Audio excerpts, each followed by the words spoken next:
Hi, friends, it's Laura. I have a couple of quick little reseller updates for you. We've had some changes occurring over the past couple days, I would say, and I wanted to share them with you in case you are unaware. Number one, I recently posted a video talking about seller fees and whether or not they're going away. And in that video, I talked about Poshmark because they had just made a big change to their fee structure, which, by the way, nobody liked and was very confusing. And apparently, buyers did not like it either because their sales went down and Poshmark is reverting back to their original fee structure, which thank goodness, because their new structure was a mess. You can go back and watch my previous video if you're interested. But Poshmark did put out a blog post about this, notifying everyone of the update. If you want to read it, you can go either into your Poshmark app on your phone and you should get like a banner across the top that you can click on. But I also just Googled Poshmark blog and found their blog that way because trying to get to it through their desktop site, I couldn't get to it. It was very annoying. Anyway, they're reverting back to the original fee structure of charging sellers 20% essentially and not charging buyers anything. And I think that that'll work out well for everyone. That goes into effect on October 24th. And they do have some other little updates in there if you want to read those. They're, the buyer won't be paying a fee any longer. They're also ending something that they called Posh Pass Beta, which was essentially kind of like subsidizing some of the shipping costs. They were doing it for free for their beta period.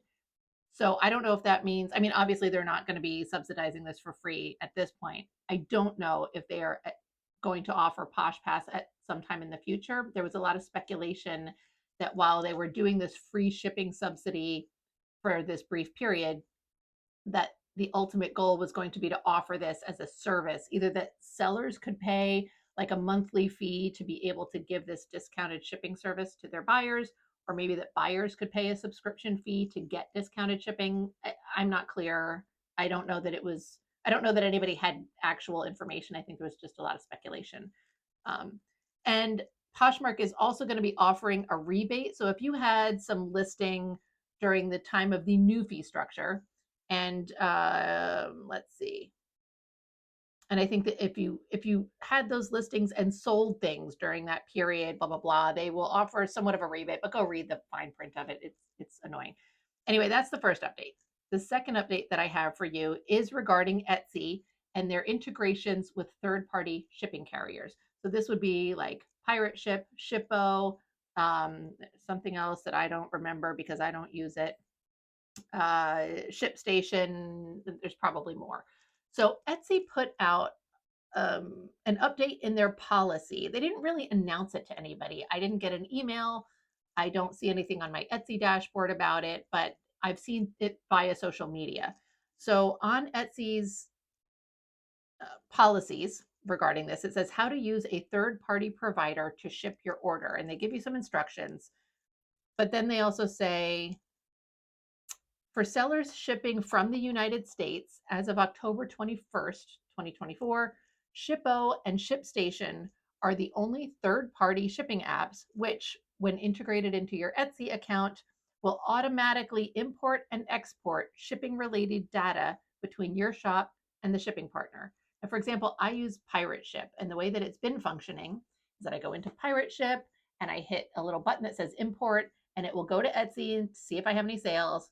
It will pull the sales information over to PirateShip, and then I will be able to print my label, and then PirateShip will send the shipping information, the tracking number and everything back over to Etsy, and Etsy will mark the package as shipped and update the tracking info, right? That will no longer happen if you don't already have these services integrated.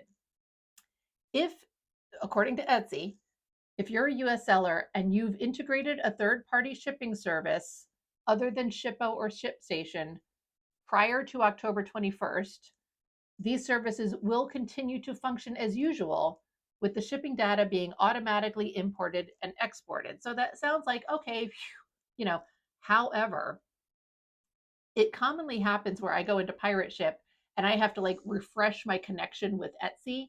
Not that I have to hit the import button, but I have to go and like reintegrate Etsy. And so PirateShip sent all of its buyers, customers, a little email, and PirateShip alerted their customers that Etsy will no longer be allowing integrations.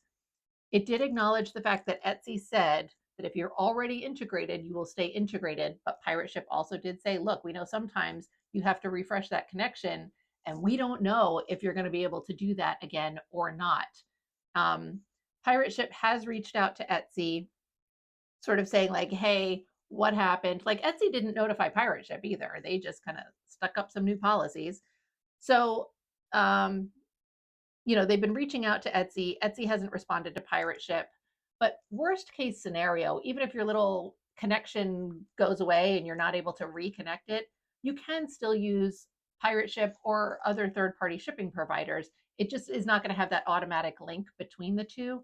So I would have to go into my Etsy orders and like copy the buyer's address, paste it into PirateShip, get the shipping label, and then copy the tracking number and go back into Etsy to mark the packages shipped. It's annoying, but at least I'd still be able to use PirateShip.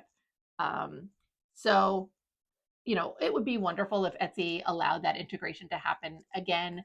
Who knows why they disallowed it? There's some speculation as to costs.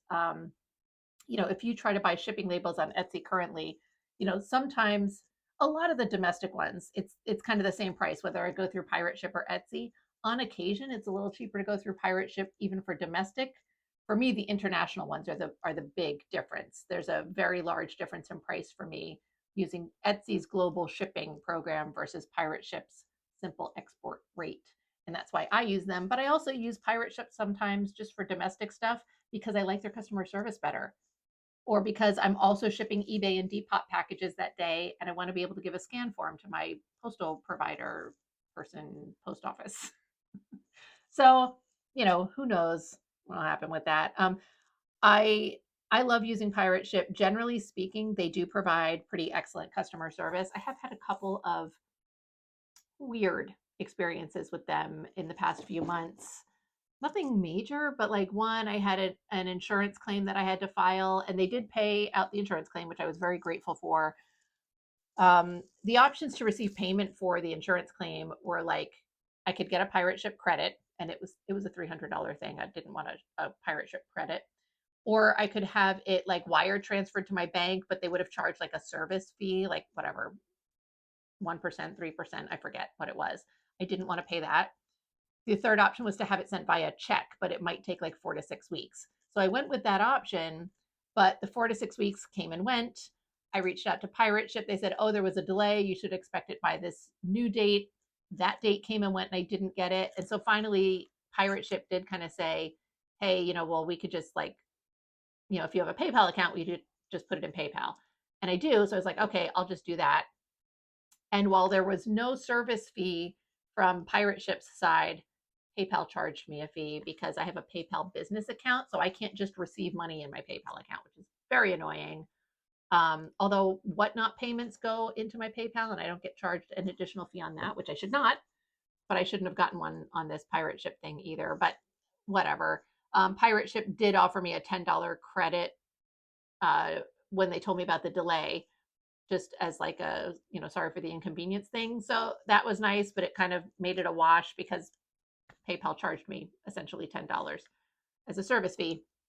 So that was annoying. I was kind of annoyed that they didn't just expedite the check, that they didn't, you know, whatever. It was a little annoying, but ultimately it got resolved in my favor, and that's great. The other thing that was weird is I have another package. It's another international package, but PirateShip's international service is a little different, where you take your package and you're shipping it to like a central hub in the United States, and then from there they ship it off internationally. So when I print the label, it shows a United States address. For me, it's New York. And for this particular package, it never made it to New York. For some reason, this package got sent like to California and then was bouncing all over the place. And so it's been a whole clusterfuck of a story that I'll tell you when I actually get the final resolution. So far, it's still a clusterfuck. But the package is supposed to be coming back to me. It's not my fault. It's not my buyer's fault. It is strictly a problem that happened within the Postal Service. So I know that USPS will reprint a label for me at no charge. I won't have to pay for a new label, but it's not going to have the same tracking number. And so I was reaching out to PirateShip to say, hey, how's this going to be handled? Because I know that, when they get a package with a certain tracking number, their system understands, okay, this package now has to go, it connects everything for where they're sending it internationally. And that's going to be screwed up if I use a different USPS label. So I reached out to them proactively for some advice on like how should I be handling this when the package is returned to me. And I explained the whole stupid story to them, not my fault, not the buyer's fault. I explained to them exactly what happened with USPS. Um, but I feel like they didn't read any of that because they're like, oh, well, when you got the package back, what was the reason for the return to sender on the package? And I was like, I don't have the package back yet. As I said, I'm trying to like figure this out in advance. So I'm not, you know, bumbling around once I do have it back. I want to expedite this for the buyer. Um, and then they were telling me that I'd probably have to buy another label. I was like, well, I won't because USPS will print it for free.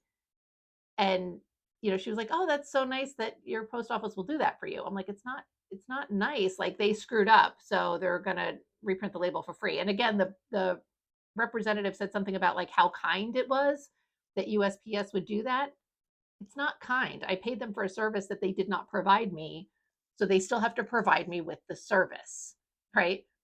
Anyway, it's weird. It was like sort of like a bot was responding, but not quite. So I don't know if it was like somebody working off of some strange script. I don't know. Anyway, PirateShip still has better customer service than almost any company that I've had to try and reach out to in the past freaking 2 years at this point. It's ridiculous. So I do still love them, but it was weird and it makes me nervous for the future with everybody getting rid of their customer service people. It's icky. So those are all my little updates though. Hopefully they were helpful to you. Thank you so much for watching this. I'll see you again soon. Bye.